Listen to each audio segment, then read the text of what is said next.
So, yeah, Mitch Love is, we're big fans of this guy. Can you get him on the screen as he joins us from Arizona?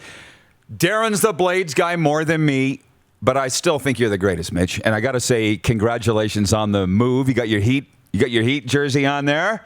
Big week for you, sir. Congratulations. Yeah, thanks a lot, guys. Really appreciate you having me on here today. And yeah, at least Rod, I mean, you could at least put a Blades blazer on today or quarters up there. But where's the coffee cup? Man. At least hold up the coffee cup. I got my Blades coffee cup right here, lover. I got my Blades coffee cup. Hey, so please tell me. We got a lot to unpack here, my friend. But I think the most obvious question is, how did this come to pass that you're moving up to the American Hockey League? Well, it was a bit of a process. I mean, it was 3.5 weeks.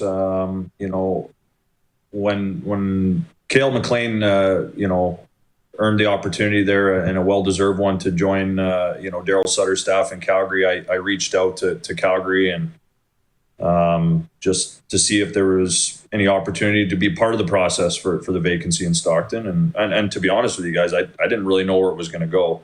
I'm sure there was a lot of quality candidates in the hunt for this position. I wasn't out there, looking for a bunch of different American Hockey League jobs or anything like that. I knew there was a little familiarity with the Flames and some of their management and coaching staff with Western Canadian ties, and wanted to kind of pursue that. And here we are today, and I'm really excited about this opportunity and joining the Flames family. Though, Mitch, we haven't been around each other a lot over the years, but just watching what you've said and your approach in Saskatoon and the success you've had, I knew that this day was coming, and eventually it's going to be the National Hockey League. What really cinched it for me was when Kirby Dach stayed in the NHL at 18, and you weren't whining about it. You're like, good for Kirby. Great for our program, right? And you guys really didn't miss a beat. You would have rather have had him, but you know what I'm saying, Mitch. I love your approach. And when you look back at your time in Saskatoon, you got to be very proud of it, I would think. Yeah, like I've said to a lot of the media over the last few days here, whether it's from Calgary or Saskatchewan or Saskatoon, whatever, this wasn't an easy decision. I went back and forth to the pros and the cons, and like anybody that's going to make a life decision, and it wasn't an easy one. And that was a real testament to my experiences with ownership, the Priestner family, the management in Saskatoon, the coaching staffs I've had there, and ultimately the players. They made it such an enjoyable environment to be around each and every day. When I came there 3 years ago, all we wanted to do was be a competitive hockey team on the ice. Try to win some games and put some fans in the building and create that buzz back in the community, because that Saskatoon market and that city is an unbelievable place to live and work. And I hope we did that, and I hope they can continue to do that, which I think they will. And I'll be their biggest fan from afar. Hey, Mitch, congratulations. How much was Hockey Canada involved in this? Andre Turigny goes to Arizona, that vacancy as the head coaching role at Team Canada is open. Was there, conversation there or thought that might have been an opportunity worth sticking around for?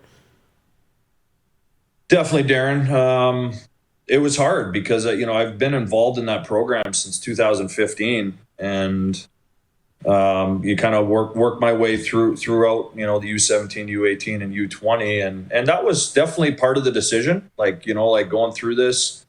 I think they're still going through a process there to replace Andre. And it wasn't easy because I would have loved to have been a part of that staff again in Edmonton and the great people there at Hockey Canada that I have a lot of respect for, and gave me a lot of opportunity to grow as a hockey coach, as well as, my time in Everett and Saskatoon. So it was definitely a factor, but when I really went down through it and my conversations with Calgary management, this was an opportunity I just couldn't turn up. I'm familiar with a lot of their prospects through my time with Hockey Canada and the Western Hockey League and whatnot, and just really excited to be a part of that and continue to learn as a hockey coach and try to get those kids to where they want to go, which is the National Hockey League. Mitch, I have to ask you something. We just returned from Montreal, where we were there for the Stanley Cup, and we realized that we had a lot of viewers in Quebec that we didn't even know. I know that we got a lot of viewers in BC. So you got to tell me about your hometown of Quesnel, BC, because I know two guys very well that I've been acquainted with. Mitch, the Wild Thing Shawara, not sure if you're familiar with him. Garrett Festerling, we had him with the Pats, assistant captain. Not as tough, but tough enough. What is it about Quesnel that they make mean hockey players in that town? You know what? It's a blue-collared community. You work for everything you get there. You know, that was the environment I grew up in, you know, whether it was my home in Quesnel to going to the rink, playing on the outdoor rink, the basketball court, whatever it is, you earn everything you got. And I you know, those are the values I live by. That's a credit to my family. It's a credit to the community. I'm proud to be from Quesnel and, you know, born and raised, and still have a lot of family there, and they're doing some good things there with a lot of the hockey scene there right now, and I'm proud to be a part of that. Well, and that's my thing is they've guys like you and those guys I mentioned have helped put that town on the map. It's quite a special community, driven through it a lot of times on the way, obviously, to Prince George on Rhodey's Pass. Now, it's a lot warmer in Stockton, California, Mitch, than Quesnel, BC. What do you know about this town that you're moving to?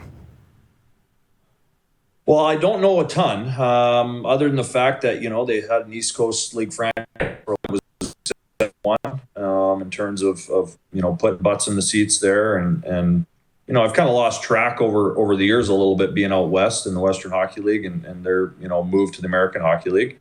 But everybody I've talked to is very you know, excited about, you know, hockey returning, obviously, after the pandemic back to Stockton. You know, we should have a competitive team on the ice, which always helps putting fans back in the building coming out of this. And yeah, I probably got to get rid of some of my winter coats there from Saskatoon. I probably won't need those down in Stockton. But those will just be hand-me-downs probably to my family or buddies and whatnot. And, you know, I'll have to change those into golf shirts now, I guess.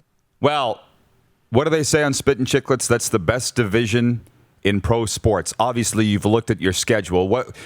Tell our viewers the teams in that division that Stockton resides in. Or maybe, I'm sure you know, what is it, Tucson, Henderson, Palm Springs coming, San Diego. Who was all in that division that you're going to?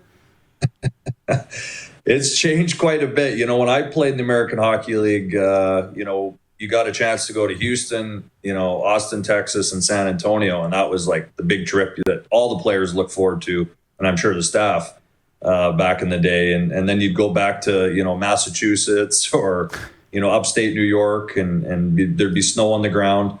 But now the landscape has changed so much in that league. You know, the Pacific Division has got teams in Ontario, California, Bakersfield, like you mentioned, Henderson, Tucson.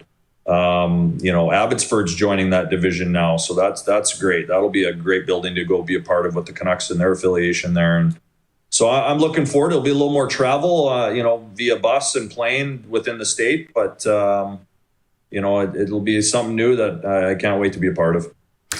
Lastly, Mitch, before I let you get back to the Sun, it's nagging me a little bit, and I'll show you again, though. I do have our Blades mug here. They sent a box of stuff. That won't surprise you. Rush and Blades stuff here recently. Do you feel in a way nagging that it's undone with the Blades because you had a Memorial Cup contender, and it really did suck that you couldn't get people in your own facility? We had to play in a bubble this year. You know what I mean? Like, you had a cup contender. That's got to be tough to leave because you're going to be good this year too. Yeah, you know what? For sure. You know, but everybody was faced with that. I'm sure there was a lot of teams in the Western League that felt like they had a team that was strong enough to compete, you know, for a championship and whatnot. I think the biggest thing that every team probably took out of the shortened season was just preparing for this next hockey season when things are back to real life and fans in the buildings. And the one thing that I'll really miss is just the amount of talent that's going to be in that East Division this year, from not just the Blades perspective with some good young players, but, you know, the Moose Jaws, the Reginas, Brandons, and Swifts. And like there's some really talented hockey players. That division is going to be very good for the next 2 to 3 years, in my opinion. So I'm really excited to watch, obviously, Saskatoon's progression through that in terms of, you know, trying to win a division banner and be competitive and win a championship, along with all the other teams and the talent that's going to be rolling through there. So as a fan in the East Division, you should be very excited for the next couple of years. Well, We're fans, and we are. We can't wait. We'll miss you, though, but big Stockton Heat fans here now, Mitch. I appreciate the time. Congrats again, and thanks for this here today. Yeah, thanks for having me on, guys. I'll miss your conversations. Great supporters of the Western Hockey League, and if you ever need anything, please reach out. We Thanks, will. Mitch. Thanks, Mitch. Mitch Love, the head coach of the Stockton Heat, joining us from Arizona. What do you got? Pacific Division in the American Hockey Come League. on, do I want to hear this? Abbotsford, Bakersfield, Colorado, Henderson, Ontario, San Diego, San Jose, Stockton, and Tucson. That's a division. And soon to be coming Palm Springs. Yeah, you get all those warm things, and then you get to make a trip to Abbotsford, which is a stone's throw from Vancouver, a trip to Colorado, beautiful mountains. So you get to, that's like the perfect place to live. Little vacation to the winter, back to the summer. Little vacation to the West Coast, back to the summer. What a life. Oh, my God. He's throwing away his winter jacket, as he said. So lucky. I'm telling you, they call it the best division in pro sports. You're watching Rod Pedersen On Demand. For more of The Rod Pedersen Show, visit rodpedersen.com or follow Rod Pedersen on social media.